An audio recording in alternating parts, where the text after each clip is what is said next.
जय हिंद दोस्तों आज जिस टॉपिक पर बात होगी वह टॉपिक एक विश्वास को लेकर है। क्योंकि विश्वास एक ऐसी चीज है का नाम है कि अगर हम किसी पे विश्वास या भरोसा करते हैं तो उनको हर नजरिए से मतलब पॉजिटिव की तरह ही देखें, और वही विश्वास न करे तो वो चाहे कितना भी अच्छा बोले वो हमको झूठ ही लगता है। चाहे उसमें कितना भी सच्चाई हो, भरोसा नहीं हो सकता है। दोस्तों, अगर विश्वास और विश्वासघात की बात किया जाए तो विश्व भर के इतिहास में ऐसी महिलाओं का जिक्र आता है जिनके ऊपर अपने पति की हत्या करने या किसी और की हत्या करवाने का आरोप लगता रहा। दोस्तों, ऐसे ही एक थी जिनका नाम था मैरी कॉन कॉटन। वह एक ऐसी ही महिला थी जिसने अपने ही 4 पतियों को जहर देकर मार डाला था, और उस महिला सिर्फ एक ही उद्देश्य था कि अपने पति का लाइफ इंश्योरेंस की पॉलिसी को लेना, और इसके लिए वह आर्सेनिक का प्रयोग करती थी। दोस्तों, वीडियो पूरा जरूर देखिएगा क्योंकि इस वीडियो में पति पत्नी की एक विश्वास को लेकर वीडियो बनाई गई है। इसलिए आप सभी से निवेदन है कि आप इस वीडियो को पूरा जरूर देखिएगा। दोस्तों नमस्कार, प्रणाम। आप सभी देख रहे हैं स्टोरी वाइज और मैं हूं चंदन। दोस्तों, ऐसा नहीं है कि मेरठ की मुस्कान रस्तोगी ही एक ऐसी महिला है जो अपने पति की हत्या कर दी। आज के समय में ऐसे बहुत सारे महिलाओं की खबर सुनने को मिल जाएगा कि अपने ही पति की हत्या कर दी हो। दोस्तों, मेरठ में जिस प्रकार से मुस्कान रस्तोगी अपने पति सौरभ की हत्या करने के लिए अपने प्रेमी के साथ मिलकर की थी, ठीक उसी तरह की एक और घटना हाल ही में बेंगलुरु में सामने आई थी, जहां पर एक बिजनेसमैन लोकनाथ सिंह की हत्या उसकी ही पत्नी और उसके पत्नी की मां ने मिलकर लोकनाथ सिंह की हत्या कर दी थी, और हत्या की वजह अवैध संबंध और सिर्फ पैसा था। ठीक ऐसे ही उत्तर प्रदेश के औरैया में भी एक व्यक्ति दिलीप कुमार की हत्या उसकी पत्नी ने अपने प्रेमी के साथ मिलकर हत्या कर दी, और यह घटना भी हाल ही में सामने आई है। अब दोस्तों चलिए हम बात करते हैं कि हमारी मनोविज्ञान क्या कहता है, क्योंकि आखिरी सवाल यही बार बार क्यों उठती है कि इतनी आसानी से कोई किसी का खून कैसे कर सकता है। तो दोस्तों, मनोविज्ञान डॉक्टर भूमिका सचर कहती है कि मुस्कान रस्तोगी का जो केस है उस केस की हत्या एक साइकोपैथ ही कर सकता है, और यह समाज के लिए उतना ही खतरनाक साबित होता है।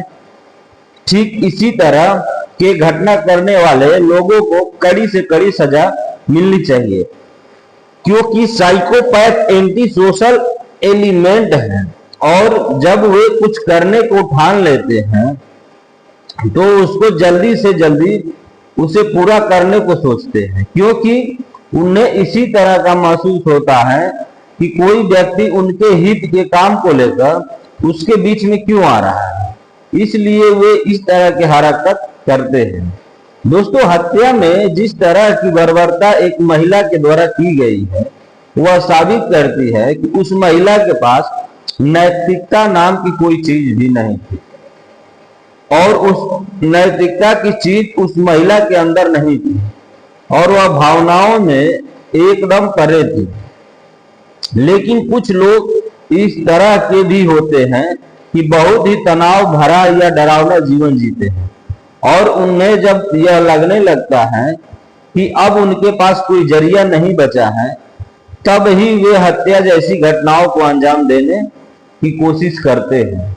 दोस्तों, इस समाज में जिस तरह नैतिक मूल्यों में कमी आई है और परिवार टूट रहे हैं और सोशल मीडिया का प्रभाव बढ़ा है, क्योंकि हर व्यक्ति आत्म केंद्रित हो गया है, इसलिए इस तरह की घटनाएं हो रही है। दोस्तों, यहाँ एक जरूरी बात यह है कि हम ऐसी घटनाओं से डरे नहीं, बल्कि क्या करें तो अपने परिवार और बच्चों को समझाइए कि यह इतनी डरावनी और समाज को कलंकित करने वाली चीज है, क्योंकि जो भी अच्छी बात समाज में हो रही है उनका प्रचार प्रसार खूब जोर शोर से किया जाना चाहिए, क्योंकि जो हमारी नैतिक मूल्य है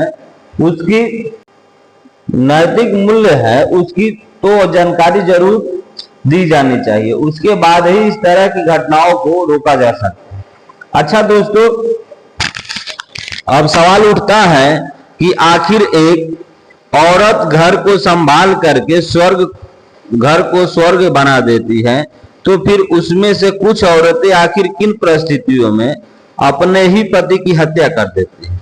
तो दोस्तों, यह सवाल हर लोगों के मन में पिछले कुछ दिनों से लगातार घूम रहा है, क्योंकि जब से मेरठ की मुस्कान और फिर बेंगलुरु की यशस्विनी सिंह और औरैया के प्रगति ने अपने अपने निजी स्वार्थ को लेकर अपने अपने पति की हत्या की, या तो किसी से और लोगों के हाथों अपने ही पति की हत्या करवा दी। दोस्तों, आज अगर हम इतिहास पर गौर किया जाए तो अपने ही जीवन साथी के साथ इस तरह के धोखे की खबरें कम मिलती हैं, और इतिहास में भी ऐसी औरतों का जिक्र बहुत ही कम देखने को मिलता है कि जिनमें अपने ही पति की हत्या की हो। ऐसे इतिहास में आजाद हिंद फौज की जासूस करने वाली नारी आर्या जैसी औरत है, जिन्होंने अपने ही देश के साथ धोखा करने वाले पति की हत्या की हो, लेकिन अपने निजी स्वार्थ या अवैध संबंध के कारण पति की हत्या करने वाली महिलाएं बहुत कम ही हैं।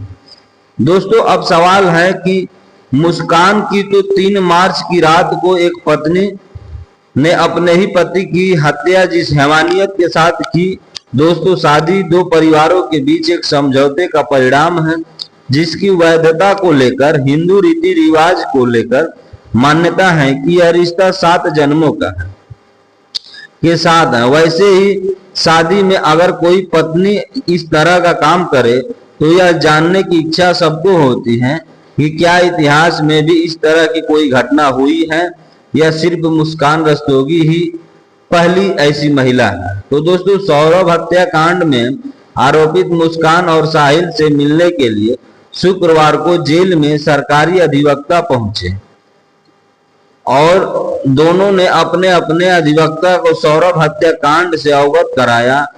दोनों ने अपने अपने अधिवक्ता से बताया कि जेल से जमानत दिला दो, बाहर निकलकर सब कुछ ठीक कर देंगे।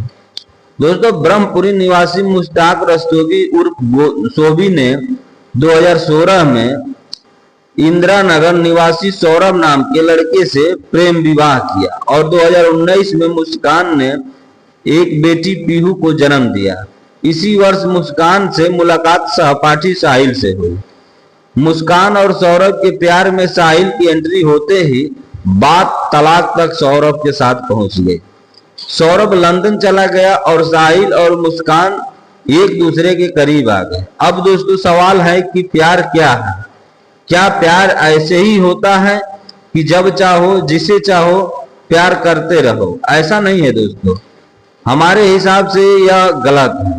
और हाँ दोस्तों, हमारा मानना है कि जिस लड़की को माँ बाप ने 20 साल तक पाल पोस कर बड़ा किया हो और उसके बाद भी उस लड़की को अपने माँ बाप से प्यार न हो करके उस लड़की को किसी और से प्यार हो जाए, यह सिर्फ धोखा। दोस्तों, अगर आप सभी को हमारी वीडियो अच्छी लगी है तो हमारे चैनल को जरूर सब्सक्राइब कीजिएगा और बेल आइकन की घंटी भी बजा दीजिएगा, ताकि जब भी कोई वीडियो डाले तो आप सभी के पास तुरंत पहुंच जाए। बाकी दोस्तों, ऐसे बेवफा लड़कियों के बारे में आप सभी का क्या राय है, आप लोग कमेंट करके जरूर बताइएगा, क्योंकि आप सभी का एक एक कमेंट हमारे लिए बहुत महत्वपूर्ण है। बाकी दोस्तों, यह वीडियो अपने दोस्तों रिश्तेदारों में शेयर करना बिल्कुल मत भूलिएगा। नमस्कार, प्रणाम, जय हिंद, जय भारत।